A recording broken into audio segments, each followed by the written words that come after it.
Thank you, and I'm very pleased you did that, because it's awfully hard sitting there and listening to people continuously. So I was really impressed with the amount of energy. I think it's because you got a break. So I will hopefully be useful to you, because I'm from a bank and I'm talking about superannuation, and I'm sure when you saw that on the agenda you went, really? Innovation? Come on, guys. And you can imagine from my perspective, I was thrilled but apprehensive to be up here talking to you on superannuation from a bank, because I'm not launching an Apple Watch. I'm not talking to you about Netflix or something that you might get excited about, and I did see the ads for the Apple Watch on TV last night for the first time. But I believe that this topic is absolutely relevant to innovation and absolutely critical to us as a group. So I'm only going to read to you a small piece on what the definition of innovation is. And I'm sure you're going to be really excited, because if you saw my notes, you know I actually have got a few pieces of paper up here, but I promise to you I won't be reading out much more than this. And the definition of innovation is from Wikipedia, so I'm sure you're going to groan even more, but I thought it was the best, useful source. So innovation is a new idea, device, or process. Innovation can be viewed as the application of better solutions that meet new requirements, inarticulated needs, or existing market needs. This is accomplished through more effective products, processes, services, technologies, or ideas that are really available to markets, governments, and societies. The term innovation can be defined as something original and more effective, and as a consequence new, that breaks into the market or society. So when I give you some statistics about superannuation, I will see, hopefully, that you'll see that innovation is absolutely relevant and necessary. You may know some of these statistics, but I will just give you them as a highlight again. Superannuation in Australia is $1.9 trillion. It is now larger than the capitalisation of the Australian stock market, and it is, if not already, will very soon be bigger than the banking system. We all get 9.5% superannuation contributions paid in as employees, moving through to 12%, and in some sectors it's as high as 17%. Yet when you talk about innovation, and there have been various reports, the Henry Tax Review, the 2010 Cooper Review of Superannuation, the Grattan Institute report last year in April, and the Financial Systems Inquiry, and they all call out three core things. We're disengaged, and I'm sure if I took a poll here, most of you would be disengaged. Some of you can't even tell me what, how many superannuation accounts you actually have, what your insurance offer is worth with your superannuation provider. It's inefficient and it's expensive. I'm sure you'll all agree with those. So innovation is necessary, and there have been some changes along the way. The government has been looking at what it can do, and many years ago it introduced the ability for employees to make choice. That is, you no longer had to accept your company's default fund unless you're part of an award. So we saw that as a real positive, because we had an opportunity to provide a service to employers.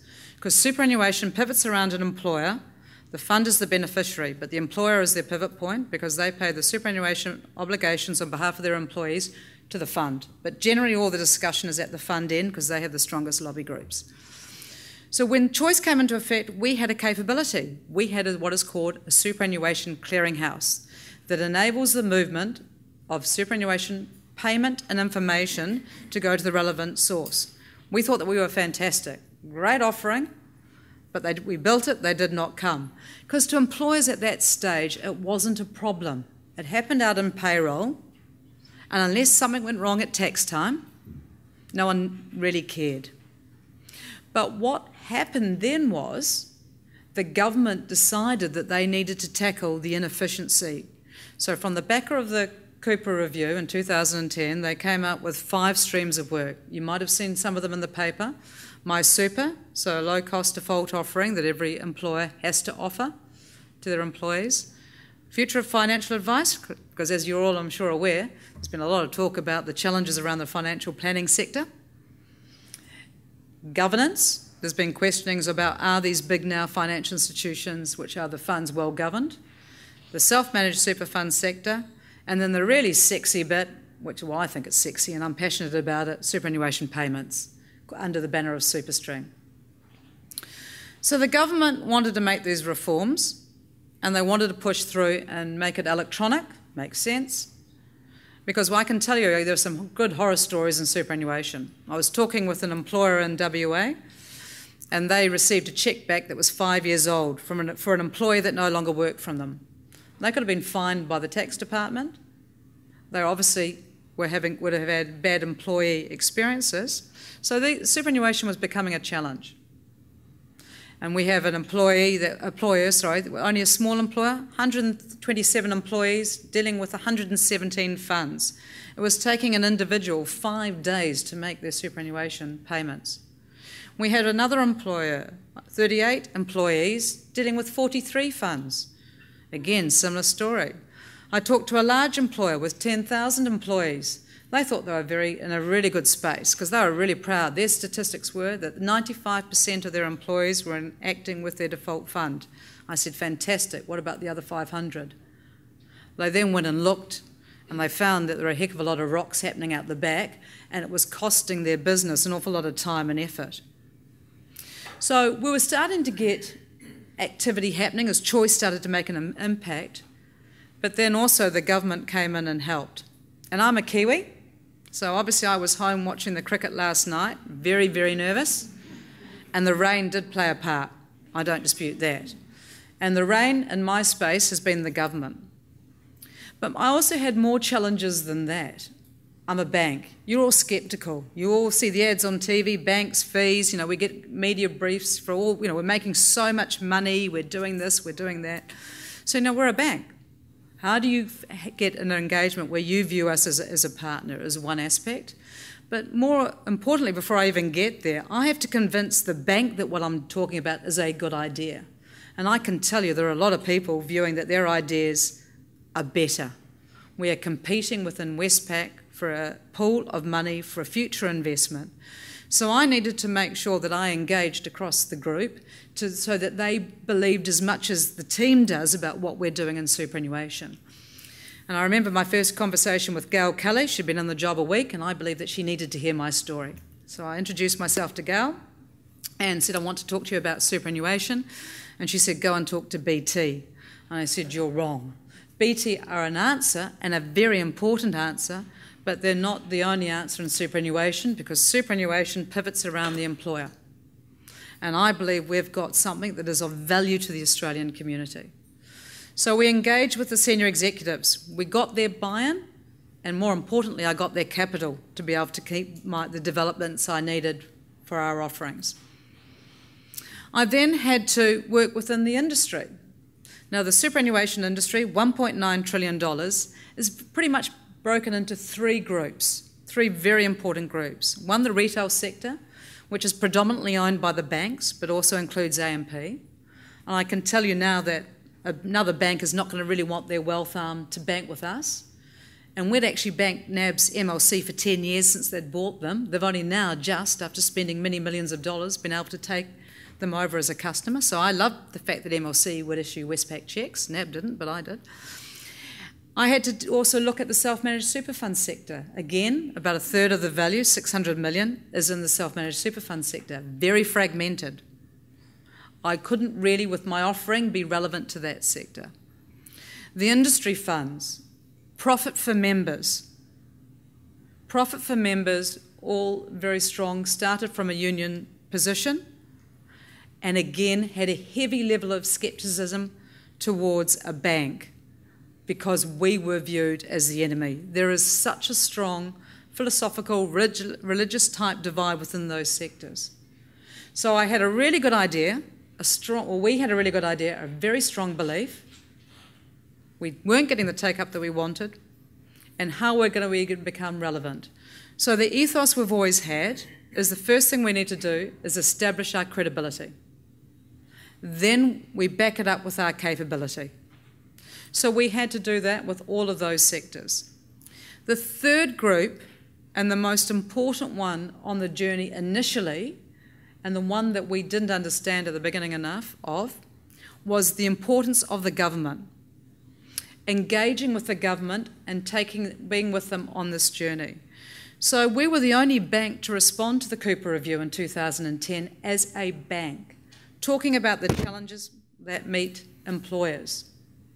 From the engagement with Treasury, the ATO, we've been involved in every aspect of SuperStream and their reform project. We've been the only bank involved. We've been the only provider involved. I've been on the government's advisory council, sitting there with CEOs of superannuation businesses, and it's been a fantastic journey for us, as well as being involved in the technical delivery with the government. So that was our rain moment. That changed the landscape of the game last night, unfortunately, for South Africa. Do I think the Kiwis would have won if the score we'd had to chase 350? I'd like to believe we would do, because of the approach that we took. I don't think they would have been put off by the task. They would have given it everything, and I still think would have had a heck of a game. And I still believe, as a Kiwi, that the outcome will be the same, as I hope it does in a few days' time, and again in the rugby at the end of the year. It could be quite a year for us. You've got to believe, and you've got to set yourself up for success.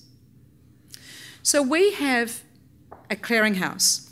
We have a clearinghouse that enables the payment of superannuation contributions. It keeps information and payment together. Now, in order for the government to change the system, it's introduced new data standards and new timelines that impact every employer in Australia.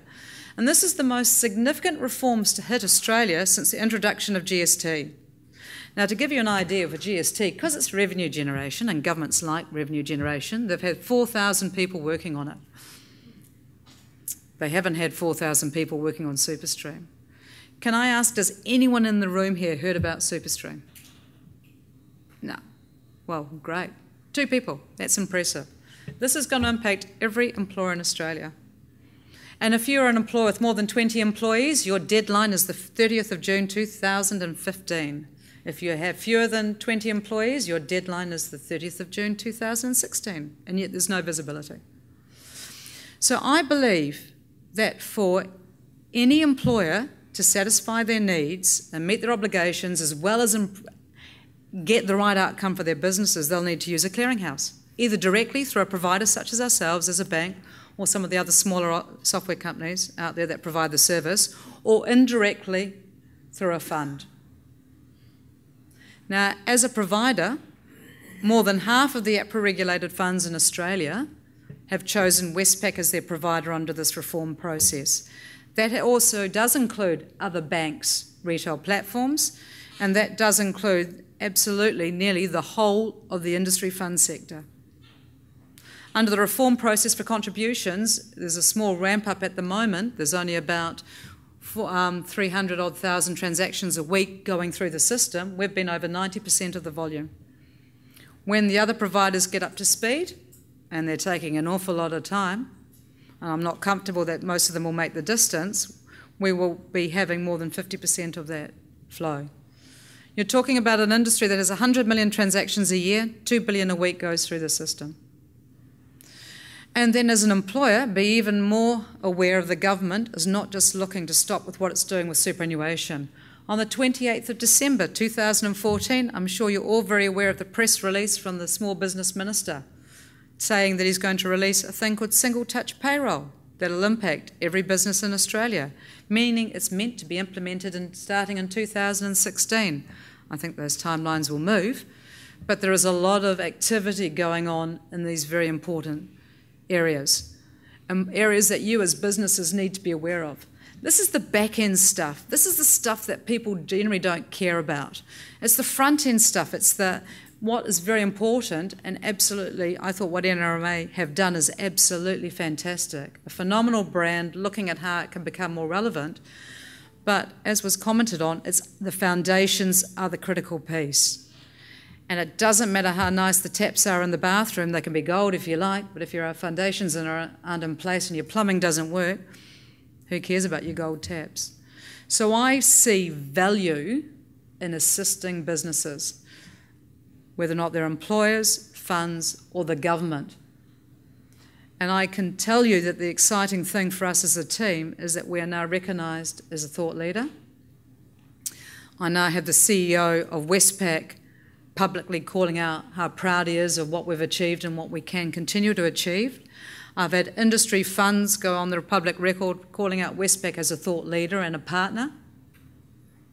And I'm continuing to add value, and I'm continuing to be relevant, because that's the challenge for all of us with our customers, is how do we do that? How do we make you look good to either your employees, if you're an employer, or your customers as a fund?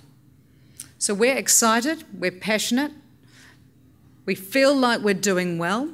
We feel like we're at the World Championships every year, but every 4 years there's a World Cup or an Olympics. So you've got to front up and do a really good job in the moments of truth when the legislation changes, and then you've got to keep making sure you're leading every year going on in. So that's the approach we've taken. I hope you see that it's innovation. I hope you think that Westpac might be of use to you. And if you've got any questions, or any within your businesses want to know about what SuperStream means, Westpac mightn't be the best option. It might be the fund that's using our services. But I'm really happy, and I love engaging with employers because I love getting the horror stories. Because what that does is makes me more relevant when I'm sitting down with the government. I was at a select committee hearing yesterday, and I can talk to the issues about the employers, I can talk to the issues about us as a provider and the challenges of the fund. So I want to hear what's going on, but then I also can give them the good news stories. Because the clearinghouse is the one offering that I have known of in my time at Westpac where our customers have taken us out to lunch, not us taking them out, because we actually have definitely made a difference that no other bank can do. So that's my piece, and I hope it was of use.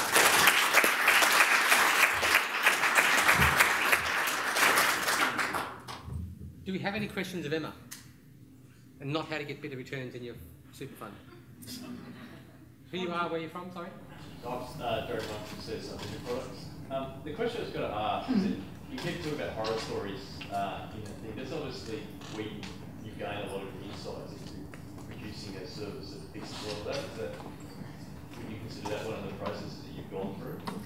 It's what you hear about, because it was a public story. Just to give an example of a self-managed super fund, there was a woman who was a director of Dymocks. She went and got legal advice. Could she have a director's fees paid into a self-managed super fund? Unfortunately, because of the process was inefficient, they paid in the wrong tax year. Her tax rate ended up being 90 cents on the dollar. She went to court. The judge said, it's ridiculous, it's stupid, but unfortunately it's the law. So because of the inaccuracies and the issues like that, she ended up with a much higher tax bill than she would have wanted. So and there are a lot of issues that happen around the end of the tax year, and especially in people don't tend to check their superannuation, so you get long tails. So people know if they haven't been paid. Everyone can tell you very quickly if you haven't been paid. Generally with superannuation, it's been 6 months, a year, 5 years, whatever, is one issue. The average Australian has more than 3 superannuation accounts because of the jobs when they worked at McDonald's or at Coles or got on jobs, they keep the same funds. They're paying too many fees. The only reason you have more than one superannuation fund is if you do it for the insurance or the having other offerings you want to divest, and maybe have one kind of investment with one fund and something separate, closer, or a more low-risk fund somewhere else. But people aren't making conscious decisions. And what's really interesting is investment returns are important, and you should look at that when you choose your decision, but it's the fees actually have a huge impact, because if you've got a fund with good returns, if their fees are incredibly high, you're actually worse off. So what we're trying to do is assist the system, because they reckon with the reforms they're hoping to take $1 billion of cost out of the system, and that's what the reports are saying. It's going to take them a while to get there, but there's a lot of pressure going on, and we believe that we can absolutely add value, because when you look at the cost, it's extraordinarily cheap. We're talking cents here to make a superannuation transaction through the clearinghouse. But that example of when it took a business, an individual, 5 days. The other thing is there's an immense amount of risk within superannuation, and I don't think people are aware of that. We as a bank get attacked all the time. 10 times a day we get serious people trying to have a go at the systems, and we have very strong controls. Superannuation doesn't have that. So where does the liability sit? What comfort do you have as an employer, as an employee, that you've got an audit trail, that you've got visibility? Because especially with self-managed super funds, if somebody gets in there, gets your identity theft and then moves you your monies, you want a strong audit trail as an employer and as a fund to have comfort so that you don't get the claim, because I can tell you the claims won't be for cents. If the money hasn't been invested on time, you might make the market moves up. You want to know that you're getting the best outcome possible, and we're comfortable and proud of what we've delivered to support that. And then we want to keep working with the government. The other banks haven't been thinking like this. Most banks have been looking at assets. They all want to get the assets, whether or not they're mortgages or debt or whatever it is. We took a very different view. My background is financial markets, and I like the investment side. And I thought that it was a value that we could bring, that we could differentiate. Because I can tell you, I know at my age, and even when I was younger, I'm never going to win a beauty parade, but I want to be useful and I want to be relevant. I want to still be contributing and making a difference. And I believe we have, and it's how we continue to do that. One of the other banks is now providing a similar offering, but it's not fully launched yet. We've got a great head start on a sector that is critically important. You don't often get clean air. We've had a lot of clean air. We want to maintain that. So can we take over? Thank you.